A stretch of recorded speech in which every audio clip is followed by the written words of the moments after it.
let them go. Our agenda is that I'm going to give you a couple of quick tips and tricks inside of just core GP on sales order processing. So some stuff that makes things easier, some reporting and lookup type things, and then SalesPad. Matt is going to show you, hopefully if you can get joined back in, on how SalesPad extends GP with more advanced capabilities, some really great insights, and helping reduce stockouts and overstocks and improving accuracy and making more confident replenishment decisions. All right, Matt's back. All right, Matt, I'm gonna go ahead and do my piece, and then I'm gonna kind of just turn it back over to you and let you complete your pieces here. So okay, if you perfect. power user techniques to speed up order entry.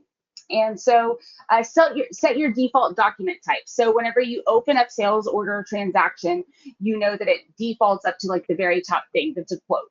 Well, if you don't use quote, then every time you have to drop that box down and click something else. And in all the training I've done with ERPs, I have always found that like those little tips and tricks, end users that are in those applications all day love stuff like that, because it is truly so annoying to have to drop that box down and choose. So you can go in to user preferences and you can choose your default sales doc type.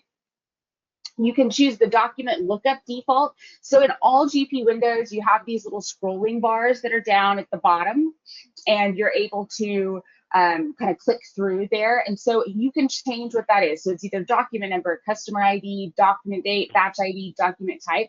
A lot of people are used to using those scrolling arrows only in like a vendor window or a customer window and not inside of a transaction window as much. So you can actually sort those by, typically if you're doing it by document number or document date is a great one as well. You can use repeating orders and quotes. So if you have customers that are ordering the same thing every time, you can allow repeating documents.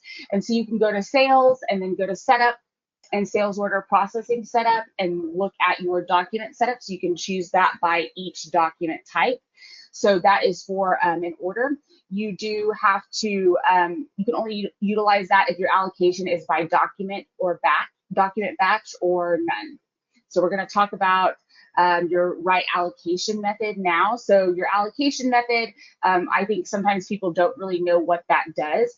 If you allocate by line item, that's if you have inventory that you go through inventory really quickly. There's a chance that you're going to have sold out of inventory. You need to order more, stuff like that. It's going to actually go allocate that inventory as you're entering those line items, especially if you have lots of people entering orders at the same time.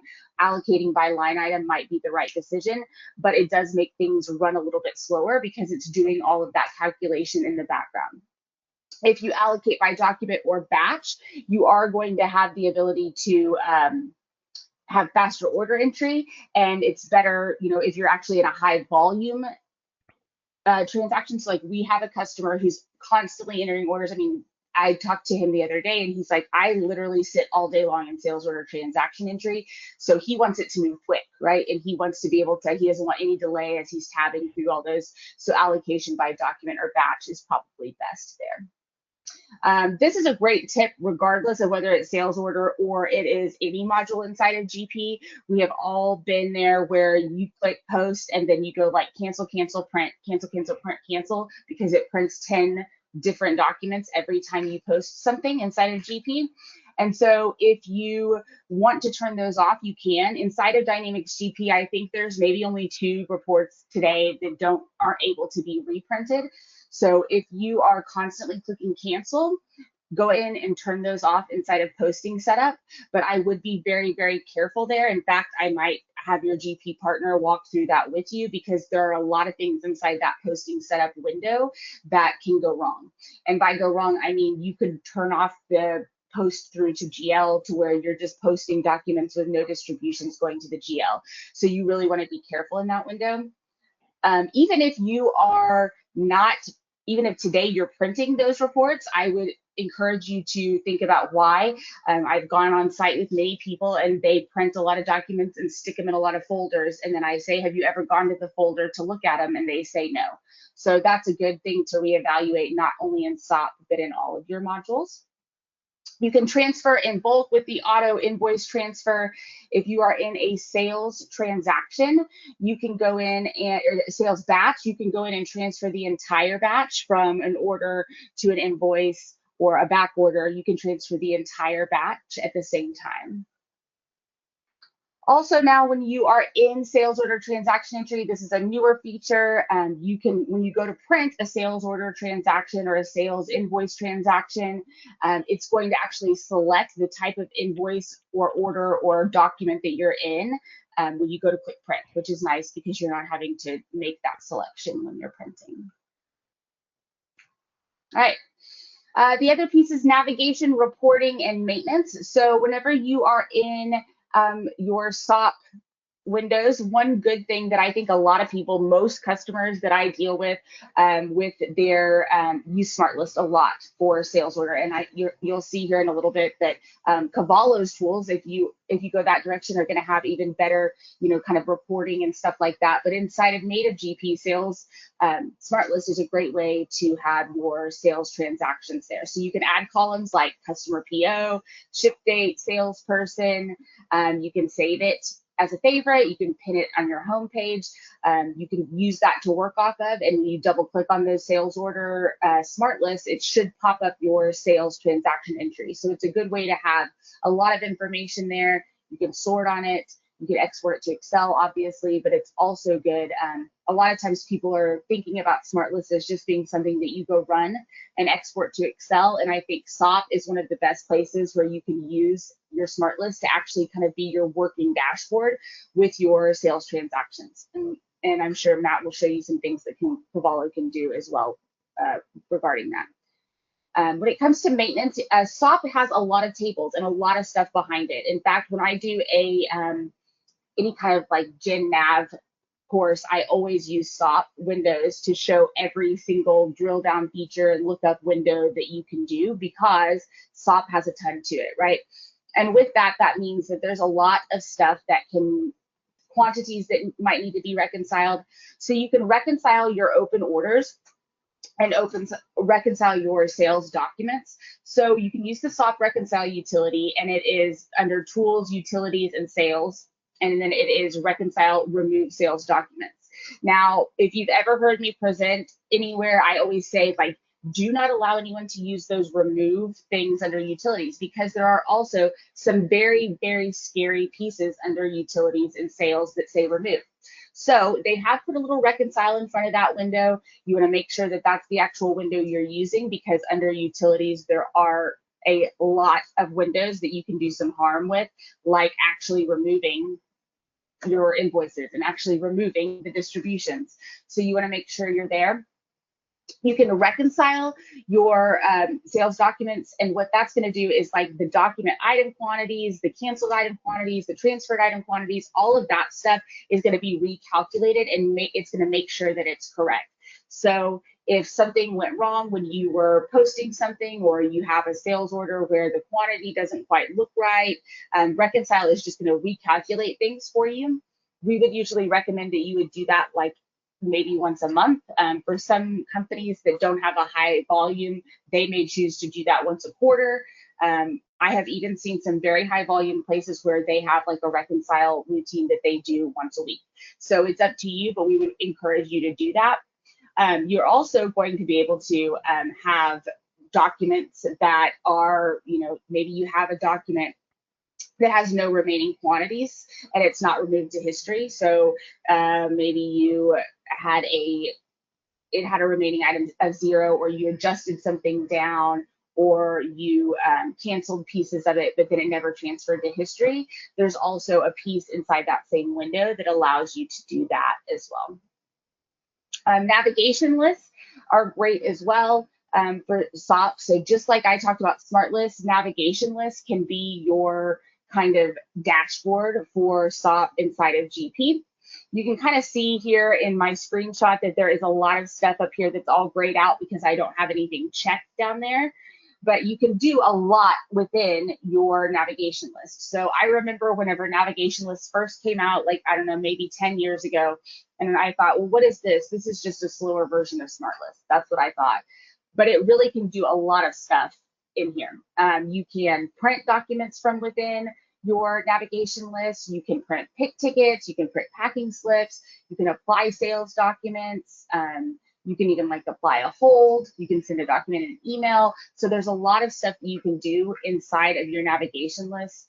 And one thing that I really like about navigation lists is that you can come in and cherry pick. So you can cherry pick, 3 or 4 items and print those, or cherry pick 3 or 4 orders and, post or in print like a picking ticket for them.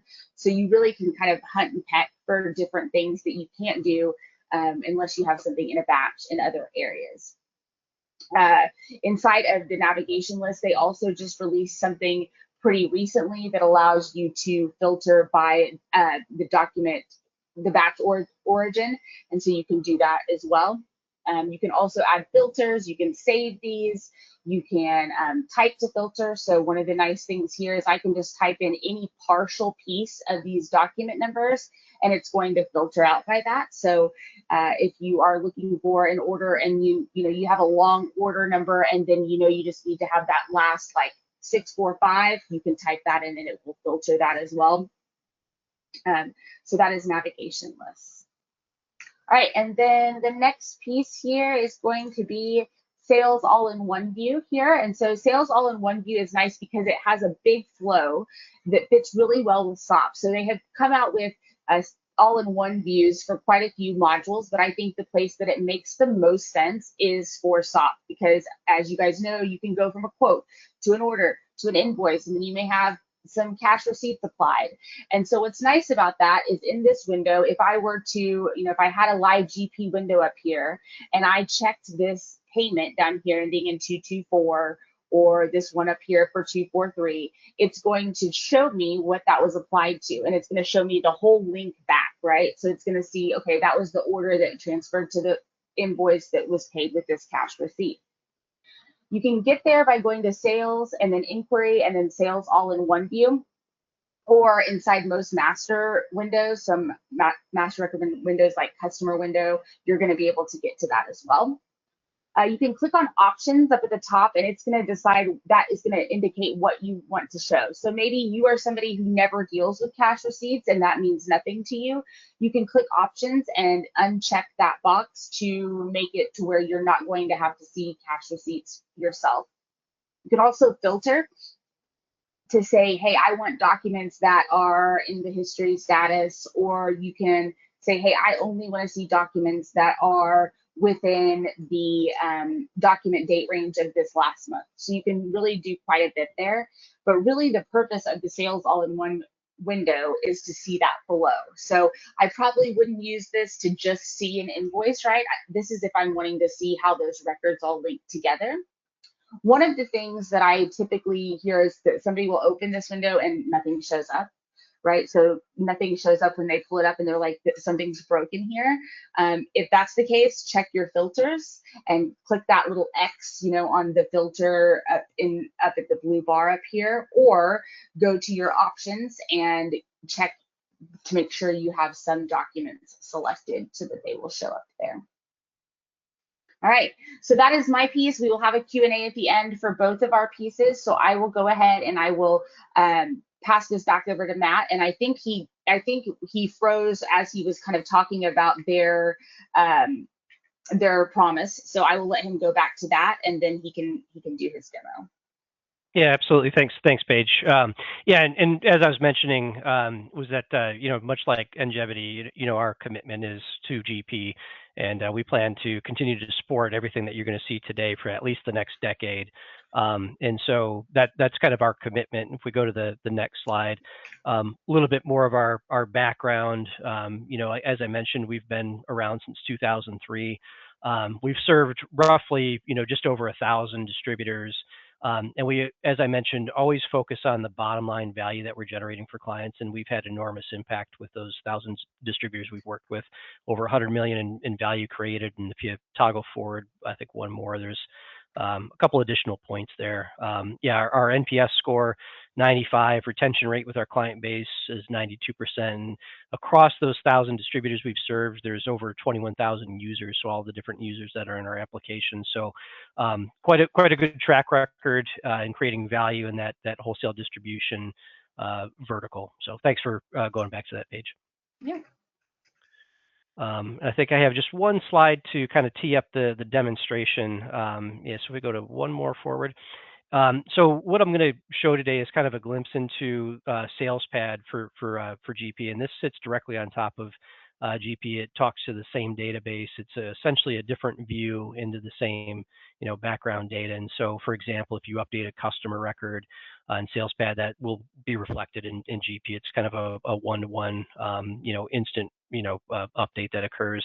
Where we stop short, we really don't do anything with posting, and so it's really more an operational layer that sits on top of GP for sales order processing, some of the purchasing tools that we have in there, and really we heavily focus on workflow for sales documents in particular. So automating some of the things that you have to do to manage a document, whether it be back orders or drop shipments or some of those complexities that are present in a distribution environment. We really help to automate and validate those things so that you can drive more value with your system. So really what we're focused on today is kind of a flow that starts with the customer.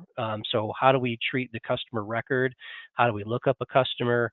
Once we have that customer open, what are some of the insights that are present in one view so we're not toggling to multiple screens? And then getting into, once we have that customer identified, what does order entry look like?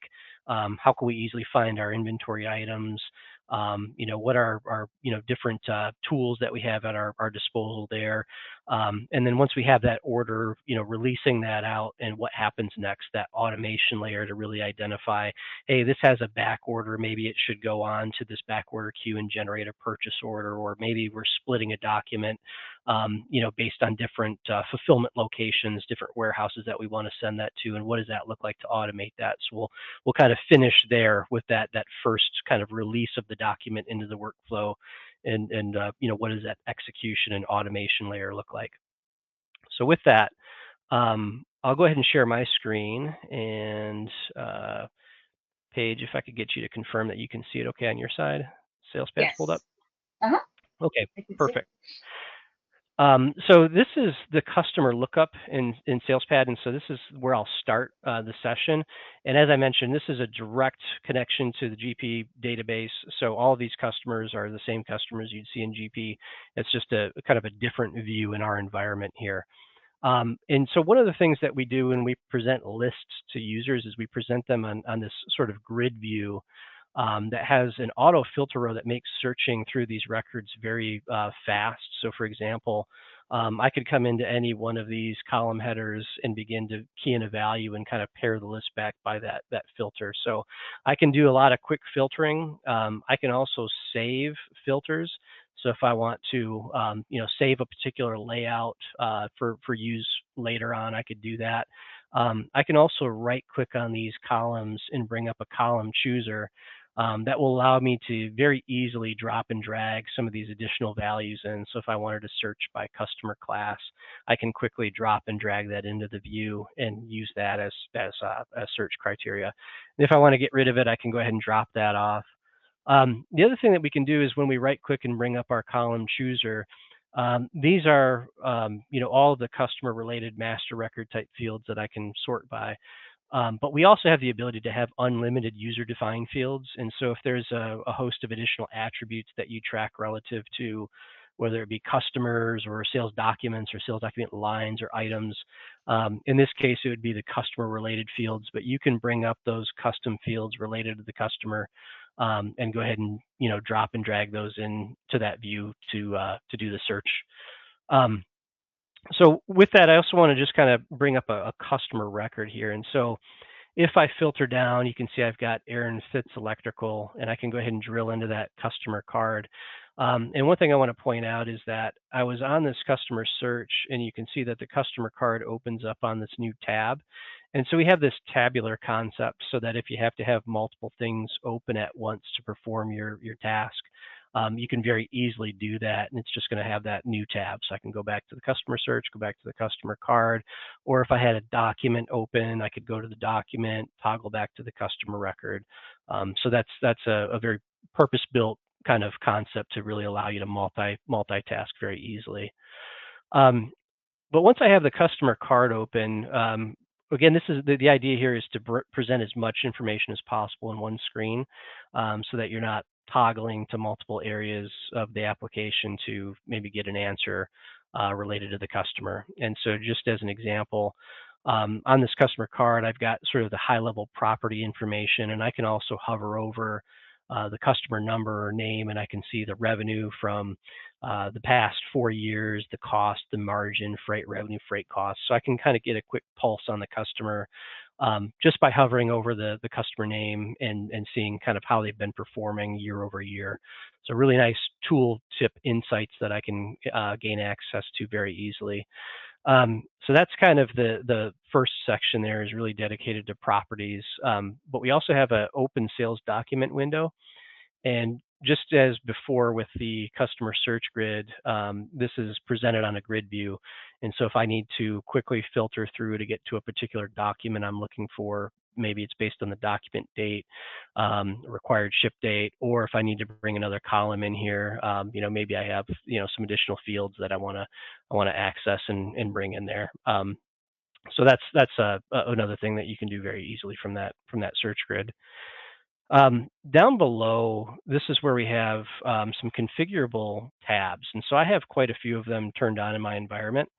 But this is something that you can control through your settings and security within SalesPad to present the additional sub lists that might be useful. If you're managing a customer in a sales role, maybe you want a certain set of these tabs turned on. And so you can turn those on and you can sequence them so that they're in a priority order, so that the most relevant stuff is maybe on the left side. And then as you toggle over to the right, less relevant. But I'll hit a couple of these before we get into kind of the item lookup and order entry. But, for example, AR. So if we wanted to look at what's their past due balance right now, what does that look like stratified over aging buckets? I can see that they do have a balance that is current, but they also have a balance that is quite delinquent here. Obviously, this is a demo data set. Probably wouldn't see that in a live production environment that late. But the point is you can kind of see at a glance right from the customer record, what is their AR balance in more specifically within each of those aging buckets. We can very easily see that.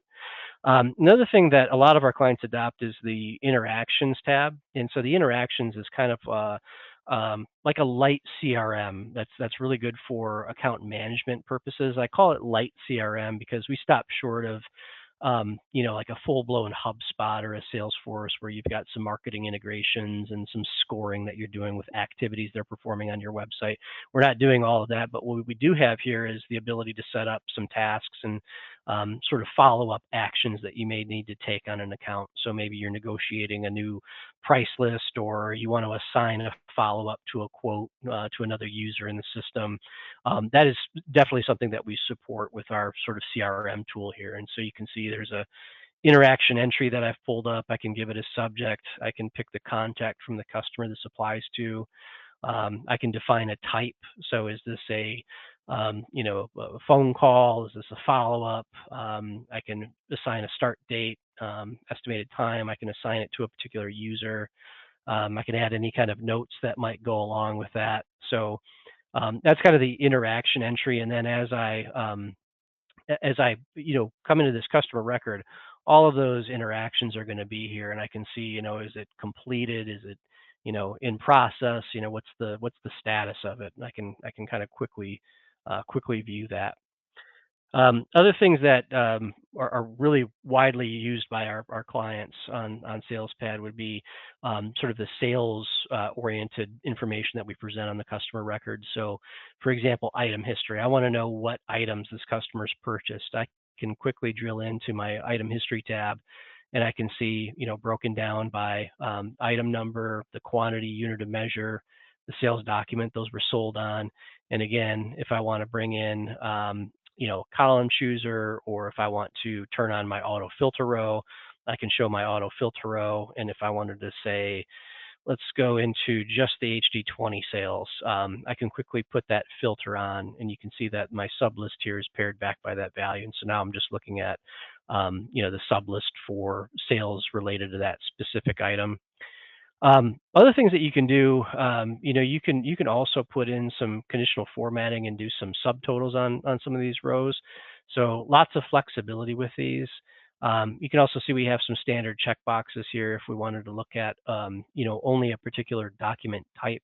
So maybe we're just focused on quotes with our function and our role. We could turn off the other documents that aren't relevant and just specifically look at those quotes. Sales documents, kind of a similar view, but it's more grouped by the document itself. And so if we're not, if our inquiry isn't item centric, it's more document centric, we can come into the sales document view.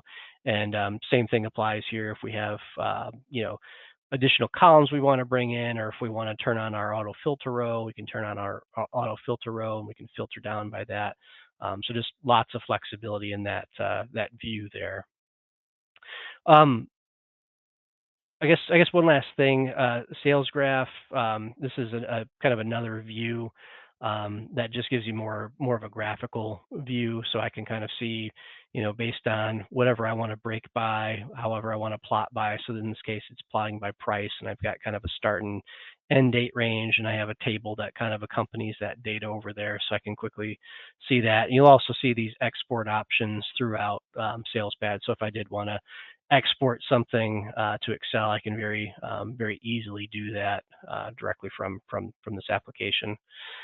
A whole lot more there. I'm just kind of hitting some of the highlights and some of the more commonly used tabs, but there's pricing options, there's quick reports, which you can query sort of any kind of value in the database and build out quick reports. I don't have anything listed there, but you can really build out a lot of content and make this a very rich sort of experience there. So with that, let's go ahead and jump into some document entry, sales order processing now. So you can see up at the top here, I have my my document here, and so this is a document ID that I have turned on. But directly from the customer card, I can create quotes, I can create orders, invoices, returns, whatever I may need to do, I can generate that directly from the customer card. So I'm going to use this document ID, this special order, but just want to point out that when you set up document IDs in GP, we'll expose those here, and you can access those. You can also pair those back if you don't want a certain document ID visible here. But we'll go ahead and work with this this particular document ID for today. And so as I create that order, again, we have this tabular view where the customer is still in focus if I want to toggle back, and we also have the order now in focus on that additional separate tab.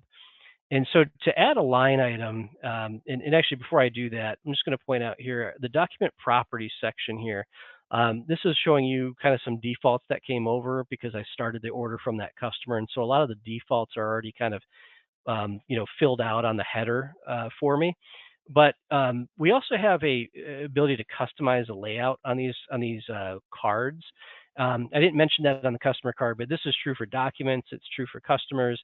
And so if you see anything up here that's missing, that's really relevant in the process where I want that header value exposed so I can see that, you can very easily, drop those values in just by, bringing those over, dropping them into your layout, saving that layout.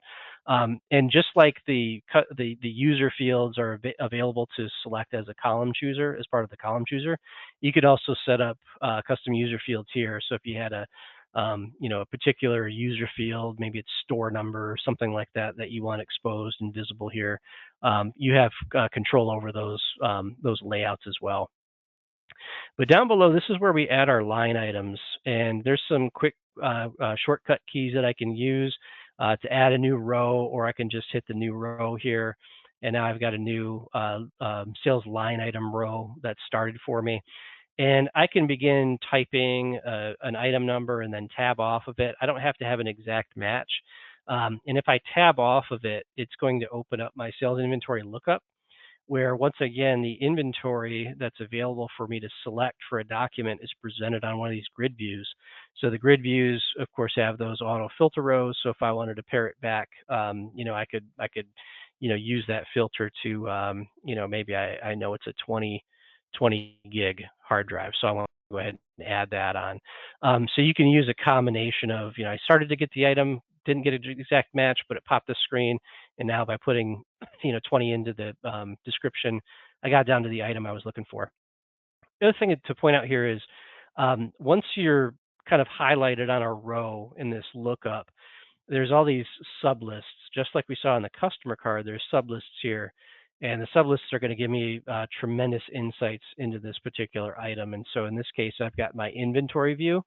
And so I can see all of the different warehouse locations. I can see what's on hand, what's allocated, what's back ordered, and all of those numbers, with exception of the on hand, because that's just your on hand, of course, are drillable. So you can actually drill in and see what documents are associated with the 70 allocations I currently have for this item. But we can also see other things like, maybe I want to know what's on purchase order. I can see all of the purchase orders that are related to this particular item. So there's a whole host of sub tabs and sub lists that I can view, which may give me additional context that I really need when I'm, generating this order. So I'll go ahead and add that line item on. If I want to add another line item, let's say I've got another item here. Let's do HD40 this time. And I'm going to manually back order this just to kind of show a scenario here. So let's say I've got these two line items that I'm selling to this particular customer. Let's say the first one's in stock, the second one's out of stock. So now we've got kind of a back order situation. And how do we manage this? The customer does accept partial shipment, so it's not like we have to wait for it to be complete to ship. We're not we don't have the ship complete box checked, so they will take partial. So how do we effectively manage this in this scenario? And that's where workflow can really come in and be very powerful as part of the sales order process. So I'm gonna go ahead and save this transaction, and I'll release this into my workflow. So I've got a document number now, and again, being the same database with GP, that document is now in GP, so it's one and the same. So I'm going to release this document, and when I release it, you can see I have a prompt here, and what this is saying is, hey, you've got a back order, so let's recommend you split it and ship the one that you have and take the one that you don't have and move it into the back order queue, so that it's visible, but we're not holding up the item that we can ship. And that's exactly what's happening here. And one thing I'll point out about the document numbers it's recommending, so it's taking my original document number, the 1038, and it's appending it with a suffix, the .1 and the .2. And so I'm breaking that out into a .1, .2, two separate transactions now. And because it's breaking it into two separate transactions, I can then route those accordingly. And so this little notification message that I'm getting to confirm what happened is showing that the .1 went to my picking queue because I have it, and the .2 with the item that is back ordered moved into my back order queue. So just by releasing it, it identified all that and routed it accordingly. Now, where we maintain visibility of that movement is through something we call the sales monitor. And so this is a comprehensive view of every stage or status or queue. And by the way, these are GP batches. So we take the batch concept and we create these queues with the batches. And so these are all GP batches that are kind of displaying in this linear workflow from start to finish. So you can see I have a new order queue, a back order queue, a picking, a north, a south, a pack, a ship, ready to invoice. So as documents progress through my process, I'll be able to see those movements from one queue to the next. And so if I were to go down to, say, my back order queue, we can go in and take a look at, so this is the back order right here. And so any new document that was released into that flow will appear here, and I'm just going to refresh that because I had that open previously. And you can see that document number, that 1038.2 that I released, that's in the back order queue.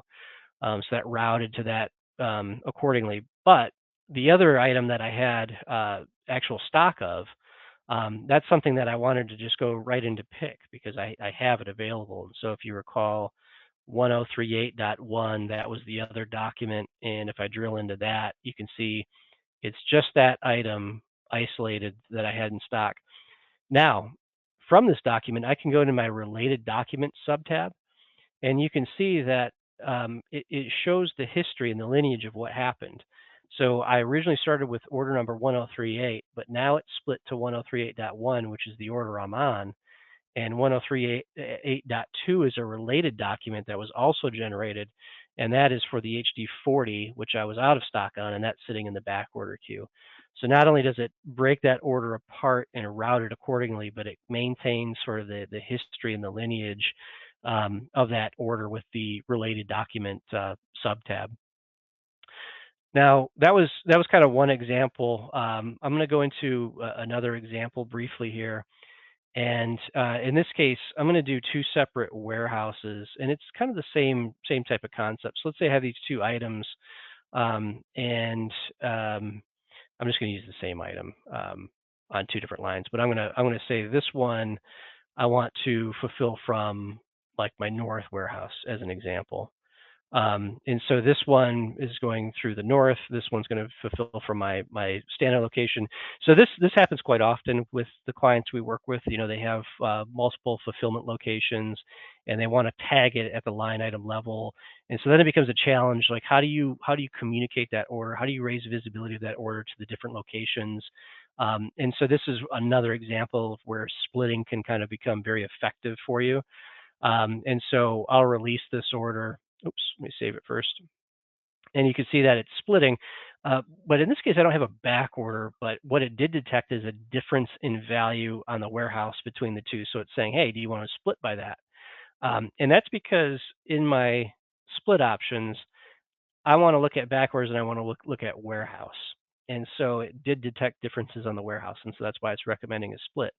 But you could see we could also look at ship methods. So if there was different line item ship methods, if there was drop ship items and some are not drop ship, maybe there's different ship to addresses, maybe there's different fulfilled quantities. And then you could see if you have needs outside of those standard options, you also have a custom split field. And so you can say, hey, for this custom field value that I've created for line items, if those are different, let's split based on that custom value that I have there. And so in this case, I'll go ahead and confirm the split. And I have two separate queues. I have a standard pick queue for my main warehouse, but I also have a dedicated north pick queue for my north warehouse. And the idea behind that is, if I have, somebody operating at the north and they want to look at the sales monitor, maybe their view looks like this. We've got all the queues turned off, and they're just strictly looking at that north picking queue and saying, hey, anything that dumps into there, let's go ahead and print a pick ticket, get that ready for fulfillment and out the door. And so that's the idea. You typically have, a department or a person that's looking at these queues, and as those documents progress to their area where they're responsible to manage it, they take action on it from there. So one last thing I want to mention. So this is, a couple examples of workflow where we executed an action, routed it through with our rules engine, and we maintained visibility through the sales monitor. But another thing to point out is we also have a number of plugins, and this is just an exhaustive library of plugins that can really help you out with specific, things that maybe bottlenecks in the current environment. But I'll hit on a couple of these. One is our Kit Exploder plugin, and what this will do is if you have a kit that you would find advantageous to be able to see the kit components as line items on a sales document, you can run this Kit Exploder plugin and it'll do precisely that and display those components. So this is a kit that I previously ran through that plugin, and I'll kind of show you what happens when we add it to an order. So I'll go ahead and add that line item in and tab off of that.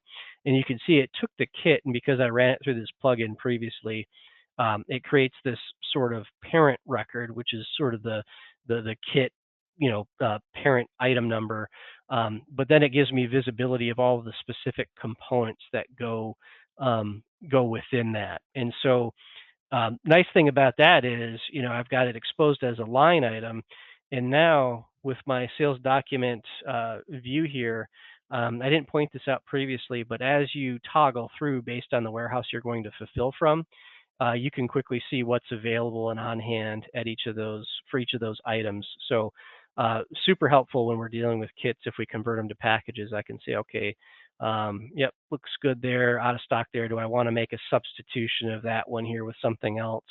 That one looks fine. That one looks fine. So it looks like I just need to see if there's a substitution there. I can swap that one out. But yeah, really, really helpful. A lot of our clients leverage this that deal with kits to be able to kind of see those component details at a line item level. But yeah, as I mentioned, very exhaustive library. If there's any interest in seeing this, love to connect with you and set up some more time to kind of drill into more of these that might be beneficial. There's also plugins at the line item level if we want to see where was the pricing pulled from. We have configurator tools, so there's just an exhaustive number of things that we can do to create value and streamline any bottlenecks you might have with order entry. And with that, I want to make sure that I give enough time back to Paige. I know there's probably some housekeeping and some wrap-up items. We've got about 8 minutes left. So Paige, I can stop sharing if you wanted to jump back on.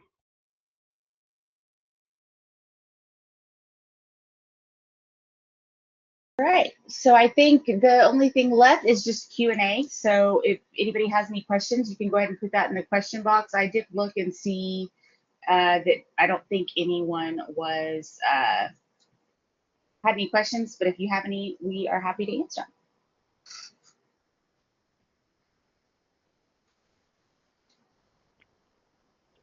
All right.